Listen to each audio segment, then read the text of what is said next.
Welcome to JSA TV and JSA Podcast, the newsroom for telecom and data center professionals.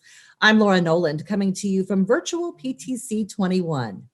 Joining me today is Mark Thiele, CEO and founder of Edgevana. Mark, welcome to JSA TV. Oh, thank you very much for having me. It's a pleasure to be here. Well, for our viewers who aren't familiar with Edgevana, could you give us an elevator pitch? Sure. Edgevana was really created to try to solve for what CIOs that I worked with in the past, including my own experience, and had spoken to recently, were complaining about. And that's basically that digital transformation and efforts to pursue edge computing were complicating their efforts to distribute IT gear and solutions to places in disparate locations around the world. And they needed somebody that could help smooth that process and reduce the time to value. And so Edgevana is really put out there to help customers compose global infrastructure solutions that include things like data center white space to managed services to edge to global network services, et cetera, to compose those services and help you acquire them as quickly and as easily as possible, and then manage them after the fact as easily as possible, almost anywhere in the world. Well, let's go back just a little bit, and I do have some interesting stats for you, which are really remarkable. So you started Edgevana back in 2019 and then soft launched the platform in August. You already have 36 operators and more than 3,300 data centers across 107 global locations within your ecosystem. So what's been the key to the successful launch, and then what's next? Yeah, I'm pretty lucky in the sense that I managed to get pretty good attention and engagement through forms of communication and social media engagement like LinkedIn and Twitter, et cetera. And so our launch was made successful really by the help of friends who are interested in what we're doing. And my co-founder and myself, our own following in both areas, LinkedIn and Twitter. And that really drove significant engagement, the kind of engagement that most PR firms would have charged $50,000 for probably. And so that was a real benefit for us. And then as far as bringing on our supply, our customers on the sell side of the marketplace, data centers and et cetera, is I've spent a good part of my career in the data center space and the edge space and the cloud space. So many of the data center folks around the world are people that I've worked with or known at some level, spoken to at events or participated with at events or done business with throughout my career. So my ability to engage with them and get them on board and get them thinking about the idea of a much more consolidated view of their offerings for the customer, making it easier for the customer to consume their product, effectively making their product more viable in a marketplace where the customer is looking for global solutions and single vendor solutions. I really had no trouble convincing them that Edgevana was worth taking a chance on. Mark, your website talks about a vision for sustainability. Could you talk about why your team feels so strongly about this topic? Yeah, it's probably not what I would lead first with at in front of VCs, but efficiency has been part of my work history almost from the beginning. Even from my time at HP, but especially once I started building data centers in the very early 2000s, even founded an organization called Data Center Pulse with my brother-in-law, and coordinated with groups like the Green Grid and 7x24 and others to help push for more sustainable, more efficient solutions in the data center space. So it was only natural that when I finally founded my own company, that I would continue to pursue that. But really the kind of the underlying opportunity of what makes the future of Edgevana potentially exciting is that what we're really trying to do is make better use of infrastructure that already exists around the world. There are tens of thousands of data centers when you include co-location facilities and central offices, et cetera, et cetera. There are tens of thousands of locations that provide opportunity for deployment of infrastructure that already exist, but they're difficult to get to.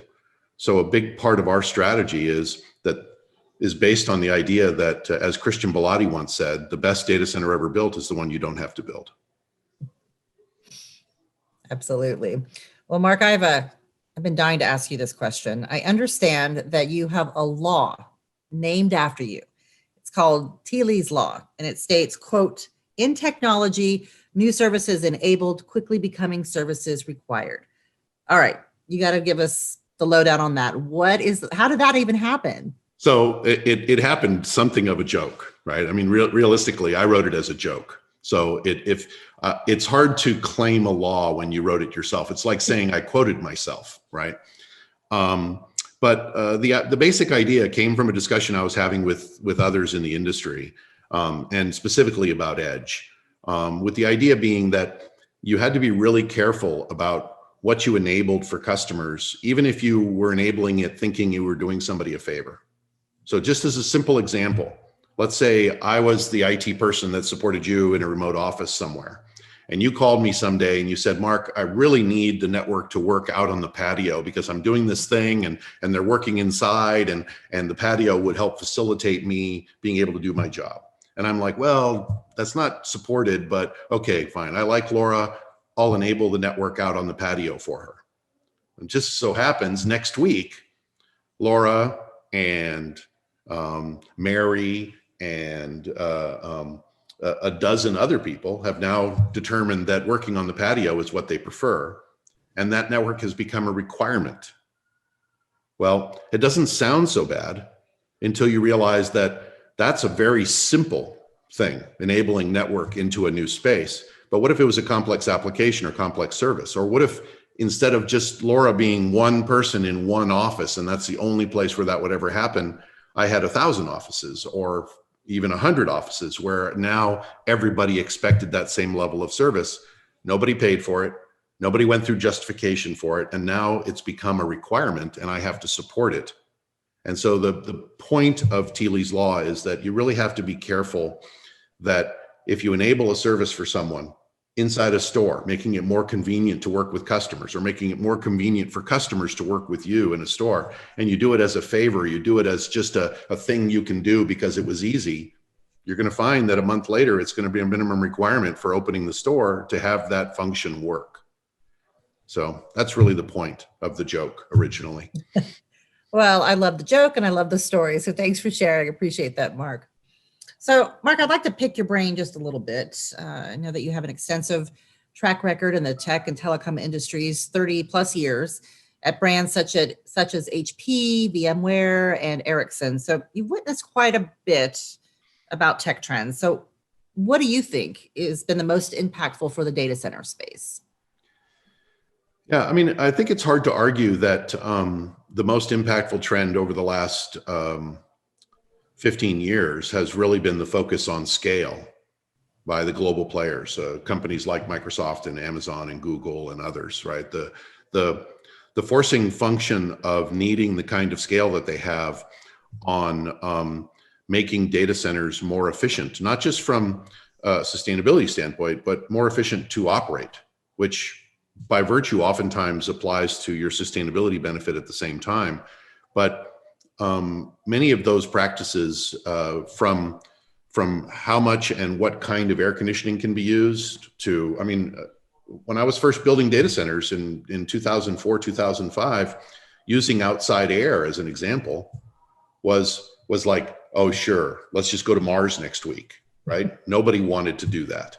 And now those kinds of benefits pushed by the scale and demand of cloud have permeated much more of the industry, driven down cost of operations. If you'd have asked me in 2008-ish timeframe what the cost of a tier 4 1 megawatt data center would be, I would say it was going to be somewhere between $15 and $20 million.